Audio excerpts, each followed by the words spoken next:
Zvládneme to?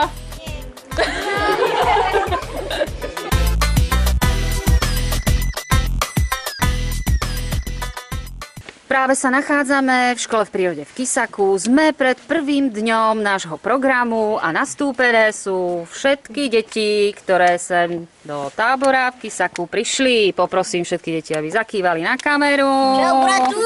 Čau, bratu, Šerkadu! Super.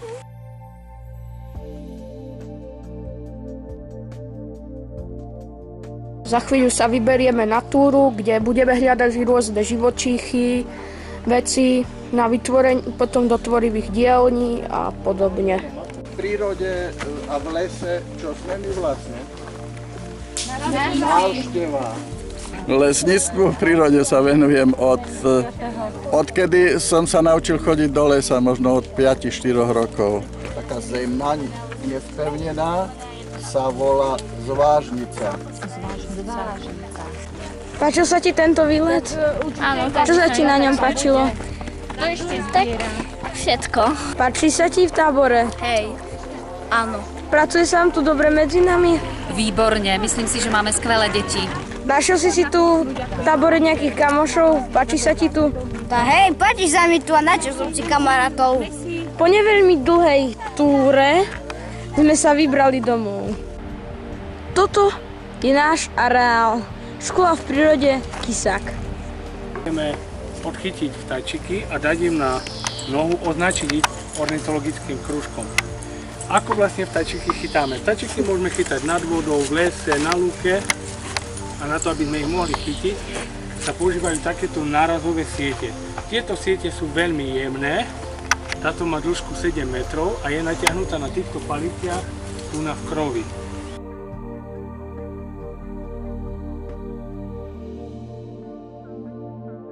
Teraz akurát sme vyšli len z areálu školy v prírode a už hneď sme našli zdochnutého vtáka. Tu môžete vidieť najskôr, si myslíme, že to je chránený kvet, ale vidíte. Nečudujem sa ani prečo je chránený, pretože je prekrásny fakt. Aha, tak tady sme vyrazili, tu je nejaká cesta. Ďalej máme tu rieku, takisto rieka. Rieka tečie jedným smerom. Tu môžeme vidieť, ako sa ľudia správajú, keď takto znečistujú prírodu. To by sa vôbec nemalo robiť, pretože keď to takto bude pokračovať o niekoľko rokov, tu všetky lesy budú znečistené. Teraz sa nachádzame už v lese a môžete tu vidieť, pred niekoľkými dňami boli silné búrky a toto sú dôsledky. Vyvrátené stromy.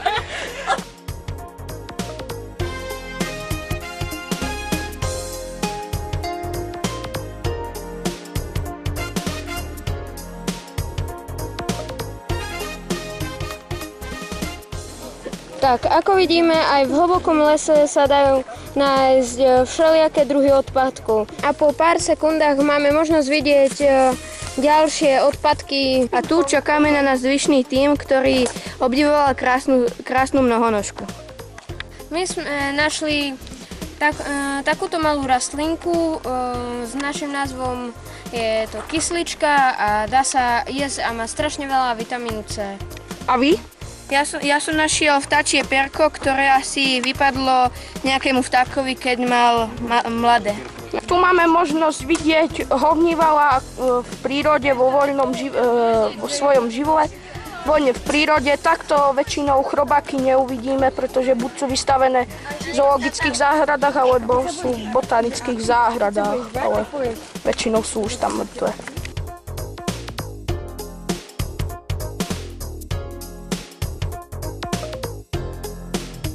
Tu môžeme vidieť motýľa, ktorý ležal na ceste.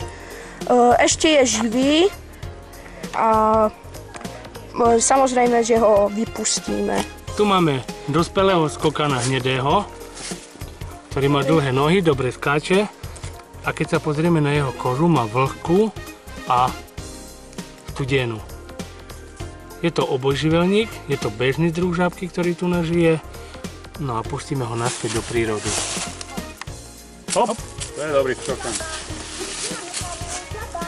Tu môžeme vidieť krásnu rieku, ktorá tečie pri dedine Kisak a aj popri našom táborovom stredisku. Naša exkurzia v prírode sa pomaly končí a pomaly sa vraciame na našu ubytovňu, ktorá sa nachádza v areáli škole v prírode pri Kisaku.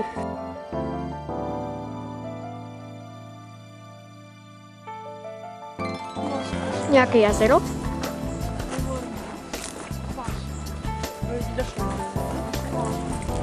Toto sa volá jelša. Jelša. Rastie to na takých vlhkejších miestach, pri potokoch, močariskách. Je viacej druhov týchto jelší, ale tam stačí vedieť, že to je jelša. Čištičky dozrejú, semienka vypadnú a tak sa rozširujú. Baza čierna? To sú zaujímavosti o meste. To je pamiatka.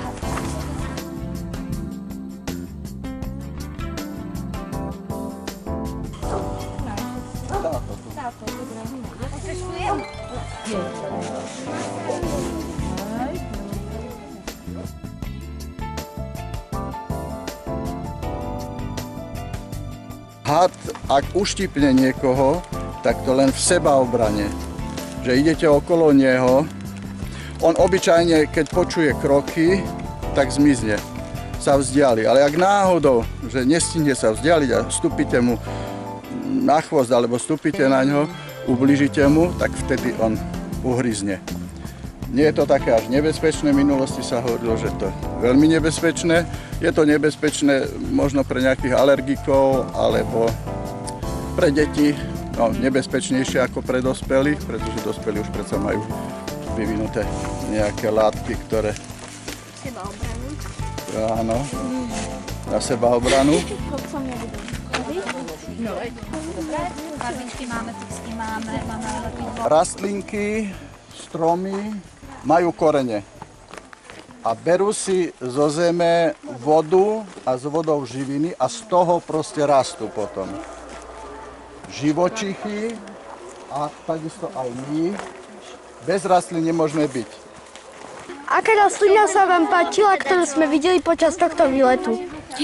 Mne sa najviac páčila baza čierna. Izba číslo 30.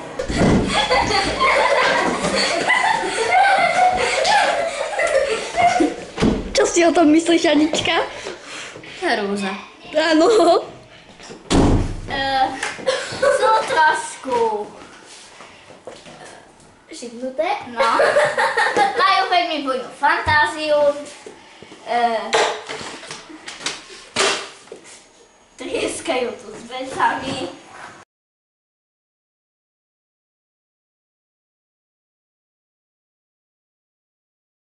Na kopec podľa tohto mosta zistíte, že aha, tak tadiaľ sme vyrazili, tu je nejaká cesta. Toto je lajniak, inak nazývaný aj hovnieval, áno. Je to chrobák, ktorý patrí medzi skarabei, medzi egyptské chrobaky, ktoré si vaľajú tú guličku. A áno, hrdobec, správna poznámka. Takže tieto chrobáky často, keď nájdete a zoberiete do ruky, oni sa robia mŕtve, ale oni ožijú, potom vystrknú tykadla. Tento už uschol, je uhynutý. Stonožky majú veľké tykadla vpredu a vzadu majú taký chvostík a stonôžky sú dravé. To znamená, že žerú iné chrobáky, iných sú mäsožravé. A mnohonôžka, toto je mnohonôžka a pozrite, ako krásne idú tie nožičky. Chceli by sme sa spýtať, prečo sovy nie je počuť, keď letia? Sovy sú na to prispôsobené hlavne perím, to znamená, že sovy majú perie, ktoré im vlastne umožňuje lietať nehlučne a preto, lebo oni pomocou sluchu lovia. Kobylka obchodníka sa rozoznáva veľmi ľahko. Kobylky majú veľmi dlhé tykadlá, obrovské, ktoré presahujú dĺžku ich tela. Koníky majú veľmi krátke tykadlá. Toto je samička, tu vzadu môžeme vidieť kladielko, ktorým kladie vajíčka. Majú hryzavé ústroje, takže môžu mať aj pohryz, ale nie sú nebezpečné, nespôsobia vám nejaké zranenie. Tu nám môžeme v týchto kopcoch, na takýchto porastoch machom, nájsť aj pavúky. Tieto pavúky sú zaujímavé tým, že robia si také nory, ktorých striehnú na kory. Pred vchodom do tejto nory je takáto pavučina. Ak by tu teraz ten pavúk bol, pri dotyku tejto pavučiny by vybehol von a chytil by svoju kory. Bojíš sa pavúkov? Ako ktorých? Tých veľkých aj hej. Nie, ale takých veľkých a chlapatých áno. Áno, bojím sa. A akých? To skoro všetkých, také sú šchupaté, veľké, škaredé. Naša vychádzka v lese sa pomaly končí. Čo si zaznačila do mapy na tomto mieste? Domček, ktorý je tam.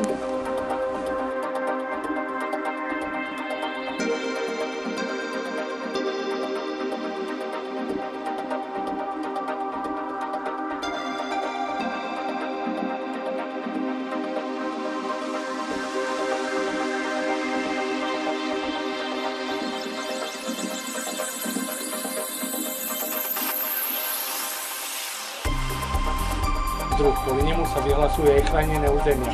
Je to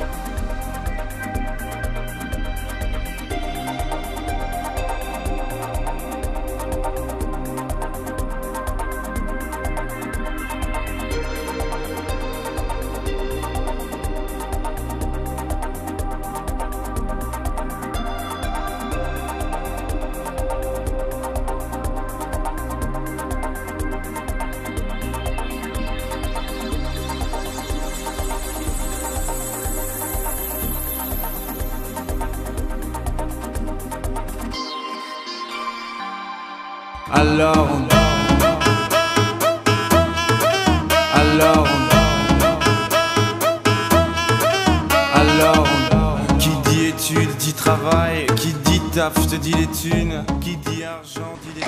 Každému sa to napáči. Máme ešte 3 dní do konca bez počítača, bez telefónnych mýlok, bez všetkej elektroniky. Ďakujem, to bol Michal Galo.